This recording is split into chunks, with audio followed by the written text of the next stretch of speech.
Did you know a simple household trick can bring your remote back to life without buying a new one? If your remote has stopped working, you don't need to replace it right away. Many times the problem is just weak contact points or a dirty keypad.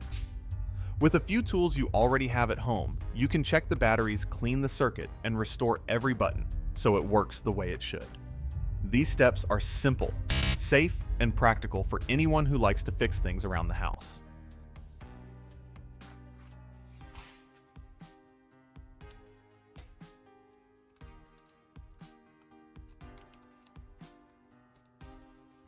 Let's start by finding out why your remote stopped responding. Take the batteries out and use your multimeter to read the voltage on each one.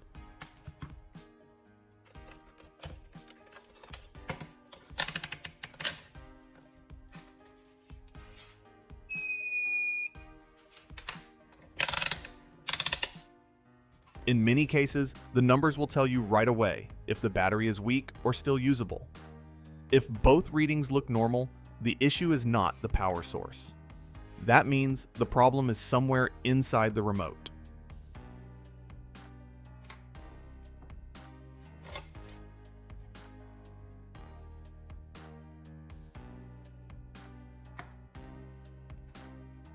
Now open the remote carefully.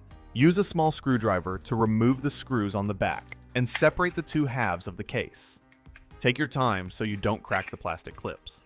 Once the cover comes off, you'll see the rubber keypad, the circuit board, and the inside of the shell.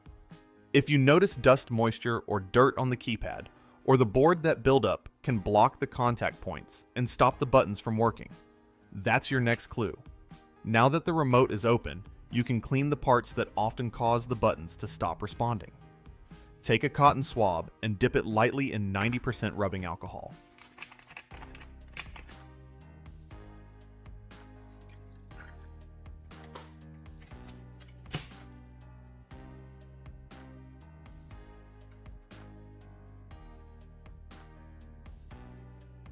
Start with the rubber keypad. Turn it over and wipe each contact pad one by one.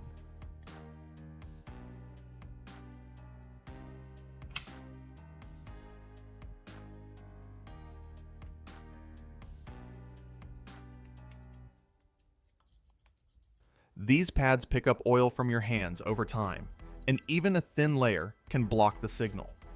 Make sure every pad looks clean and dry.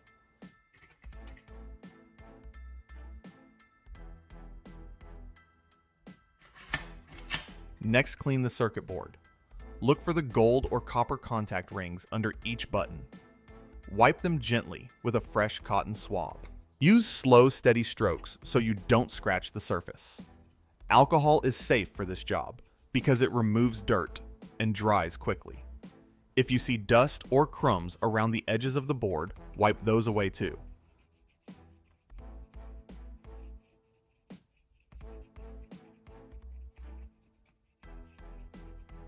This full cleaning gives every button a fair chance to make solid contact again once you put the remote back together. Before we move on, share your city and state. It helps me make better projects for you.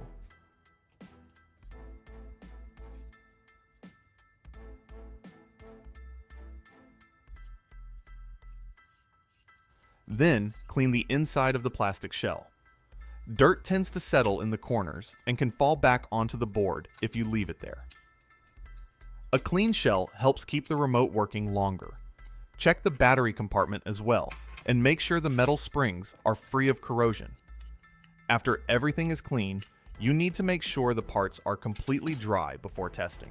Use a small hairdryer on a low, warm setting and move it slowly over the keypad, the circuit board, and the inside of the shell.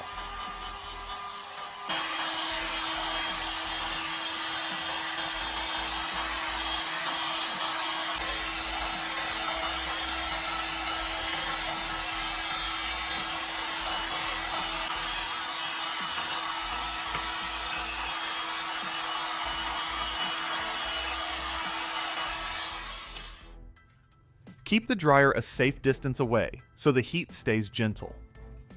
The goal is to remove any remaining moisture, not to heat the parts. When the pieces feel dry, place the circuit board back into the shell and slide the batteries in. Hold the keypad in place and press the power button. Watch the infrared light at the top of the remote. If the other buttons light up, but the power button still does not, the issue is not the circuit. The problem is the rubber pad under the power button. That pad is not making good contact with the board, and that is why the power key fails, even though the rest of the remote works.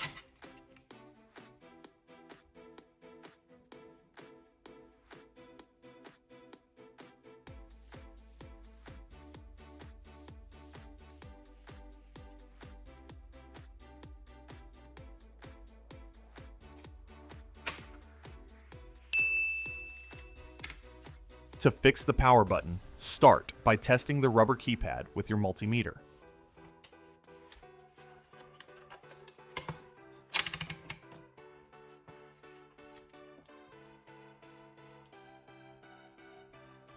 Touch the probes to the contact pad under each button. You'll see a clear reading on every pad except the power button. That tells you the pad has lost its conductivity and can't close the circuit when you press it.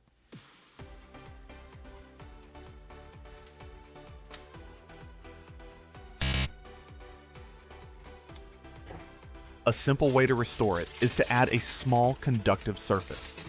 Take a piece of regular aluminum foil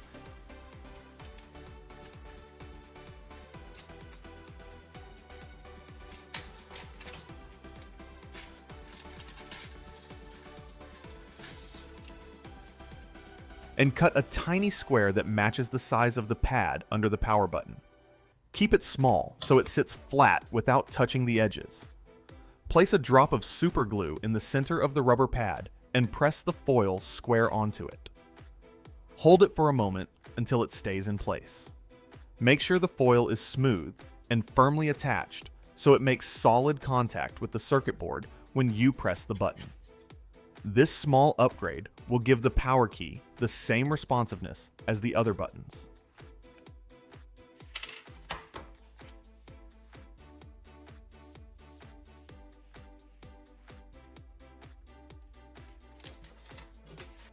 Now place the rubber keypad back into the shell and set the circuit board in its original position.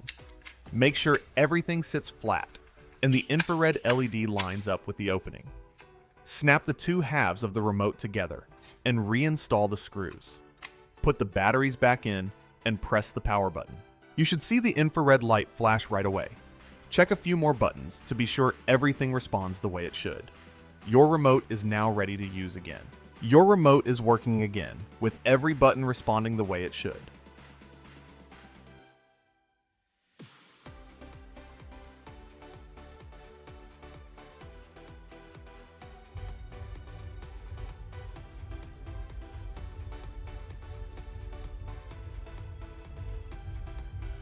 A small fix on the power key and a good cleaning brought it back to life without buying a replacement. These simple steps help you keep your tools and electronics in good shape right at home. If you enjoy practical ideas like this, make sure you like the video and subscribe to the channel so you don't miss the next project.